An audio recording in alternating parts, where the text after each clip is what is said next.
Good food is what we always crave for, especially in a city that has food that is termed as dangerous to our health because of how it is prepared. Kienyeji store here in Nairobi gives city dwellers a village experience, they say. Those who have never been to the village now know how it feels to be in the village. Those who miss the village now have the village brought close to them. From the setup to the plates on the table and even the way water is taken here gives you that feeling of being in the village. For a moment, you forget all the hustle and bustle of city life and ready yourself for a meal that we can say is prepared with the best of interest and you in mind. But first, why the name Kienyeji? Miriam Nabakwe, CEO Kienyeji, explains why she chose the name. You said, why did you choose the name Kienyeji? Something like that. You know, how did it just come about and you decided, now I want to start venturing into this one? I thought about it. Okay, fine. Probably I was looking for a name that could be probably with a Luya identity because it's like Luya food. Yeah, totally. Luya vegetables. But then I was like, I want a name that appeals to all, that is Kienyeji, you know? Then I thought, okay, Kienyeji means local. Kienyeji means local. That means local. Yeah. So that if somebody comes to me, like probably who doesn't know what this Luya word means, but they can identify with Kienyeji because it's a Swahili word, which means local. So that's how I came up with the name. After looking for several other names and not really doing testing here and there and see which one is going to work. So Kienyeji, you can easily, anybody can identify with the word Kienyeji. Yeah, totally. Yes. So you say Kienyeji, we go back home. Yes, something like that. Thank you so much for this, and I'm looking at this and I'm just amazed. It takes me back home, you know. That's the thing. Yeah, it gives me a feeling of, I don't know, the village, something like that, it's nostalgic, something like that. Let me cut you short. It's supposed to be a village experience in the city. A village experience in the city. Wow, awesome. It totally brings that, because ever since I came here, like when I stepped here, and just the aroma of everything that I started feeling just reminded me of where I come from. And I don't want to say where, but that. So what exactly am I seeing here? We have different types of foods. And first of all, I should mention that our food is zero spice. Zero spice. You don't have spices? That food that your grandmother used to make back in the village. Yeah. That is the kind of food that we are selling here. You don't have spices totally? No spice. The way it looks like this? No very spice. Nyanya na kitunguu tu. Peke yake? Peke yake tu. Wow, awesome. And then now, the only thing that we add on to it is the traditional munyu mshereha. You know what's the traditional munyu mshereha? I know that. I know most of the millennials don't know that. Totally. Now, munyu mshereha is made from dried, we actually it's called a lye, L-Y-E. It's like a salt. Okay. It's like a salt. And it has a lot of benefits to it if you think through the past. I'm glad I'm talking to someone who really understands this and the background and the origination of this. Yeah. Now, the munyu is made from dried banana peels, dried bean pods, and dried maize cobs. So all those, they are burnt into an ash, and then once burnt into an ash, you filter and get the solution. The solution, That is what we use to flavor the food. Wow.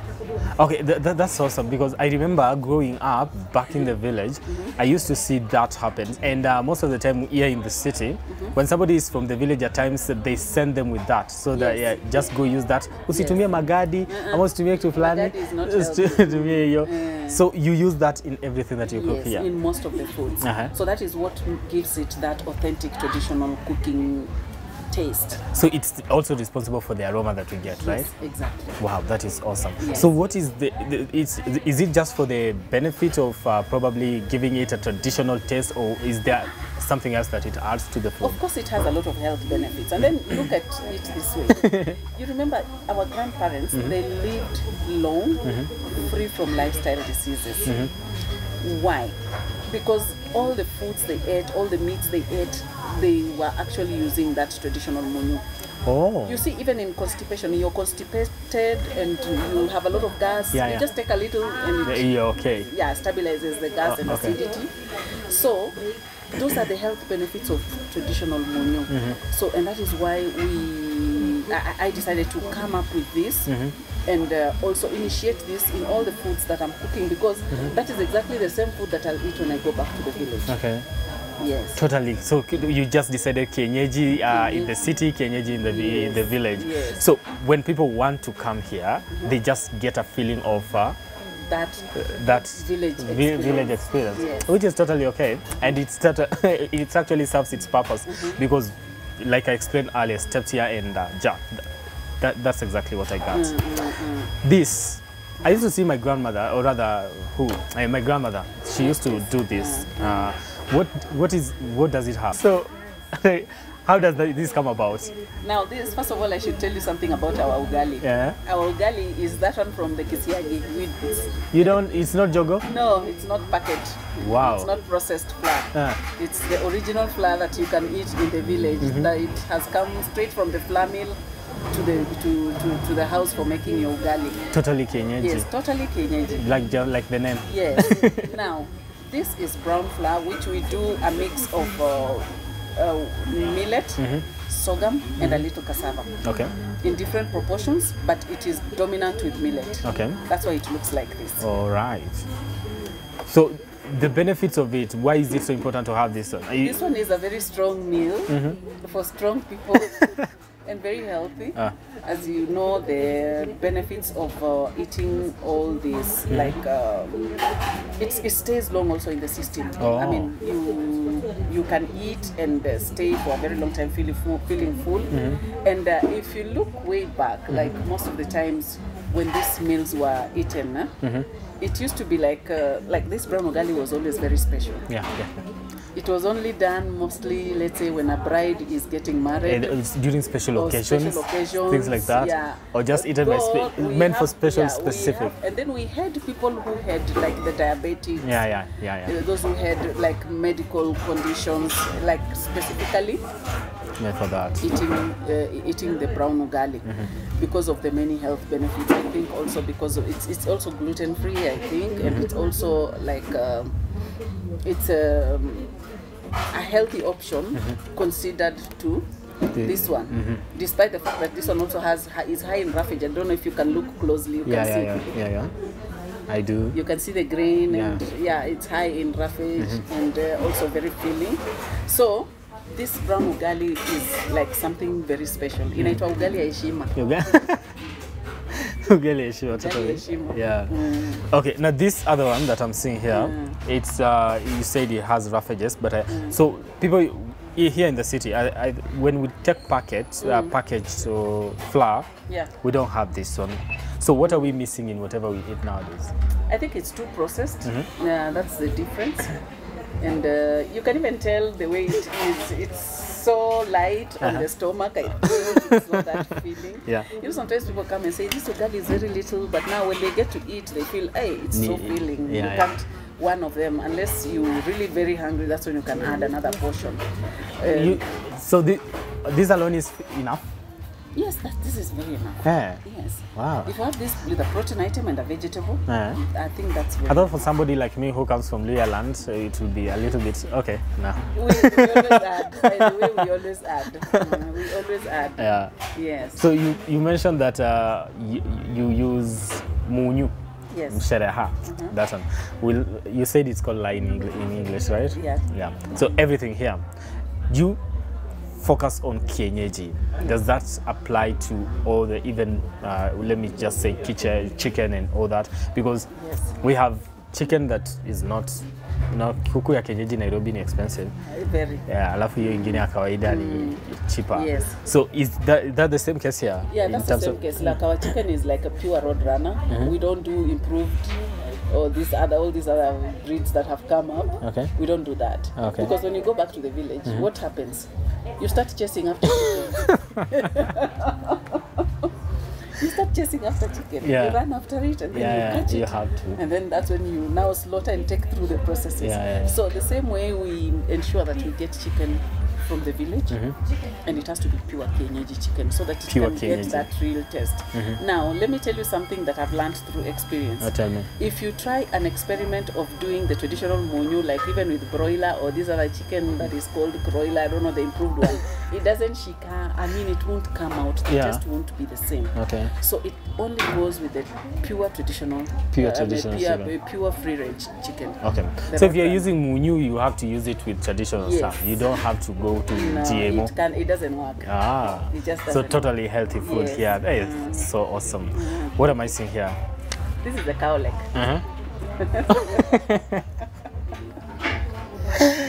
Who takes this? A lot of people take it and they love it so much. In fact, it's our fastest moving item. What? Yes. So we get the cow legs, and you know the benefits of the cow legs, like it has a lot of aminos and collagen. Also, those are the benefits. For the bones, like people who have got injuries or issues with bones, this is very good with the soup. It's very healthy. Oh, with the soup. Yes, it's because very healthy. So people do come for this. Yes, exactly. And most of the time it's not easy to get. And then now in the places like, let's say, even preparing this food, you know, there's something about making this food. There's an art that you put to it. It's not just cooking. Yeah, it's not cooking. It's not just cooking. There are processes that we go through. Yeah. Let's say I'll give an example like this. You have to roast, remove the fat, clean it nicely. Yeah. You know, like if you go to a local joint, probably in these other areas like Korogosho, Kaongware, you'll find them, but they will not be as clean as this, you see. So we try to go an extra mile to make them at least nicely presentable and looking, so that when you serve someone on a plate, it looks nice and something someone would want to take, even if they've never eaten that, they want to try it. So when somebody says Nguyangombe and someone, no. So akikuja and say, oh, so it looks like this, so fine. I'm telling you, they fight for it. They do? They fight for it. We'll have to prove that to have a taste. Yeah. That omena is different from everything I know and how I see things. I don't know. This omena is actually just the fresh omena. The fresh omena, and then it is, we get actually the fresh one and then we deep fry. And then now we make that like a dry fry. Wow. For the customers. Okay. Okay. Yes. The last part, I think, what we have on the table? Matumbo. Matumbo. Yes. Totally. Now, this matumbo it's also made with traditional munyu. No, so everything you use is just munyu.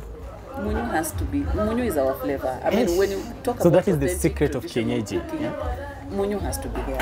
And then you see, the interesting bit is when we first started, we were not appealing to many people because they didn't understand, you know. So you have to also now educate your customers so that they get to understand this taste.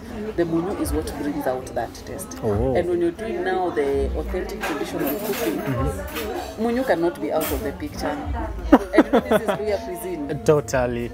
And Luya food, Luyas actually have got a very rich food heritage. We have so many other items that sometimes I usually introduce just as specials. And this is just a tip of the iceberg. I'll be very honest with you. This is just a tip of the iceberg. Yeah, I've been looking at your menu and I think this is just a tip. Yeah, this is not everything. Yeah. Wow. Yeah, this is just a tip of the iceberg. Okay. Yes. Now let's go to the vegetables here. What vegetables do you have? Because I think, I have like a wide range of vegetables, like over 17 combinations. These are just a few. Now what I decided, because this business, actually the food business, was not my initial plan. My initial plan was the cooked vegetables. Now these cooked vegetables, what happened was I came up with this idea that if I introduce these vegetables, you know, majority of people don't have that time to look for those vegetables. That's number one.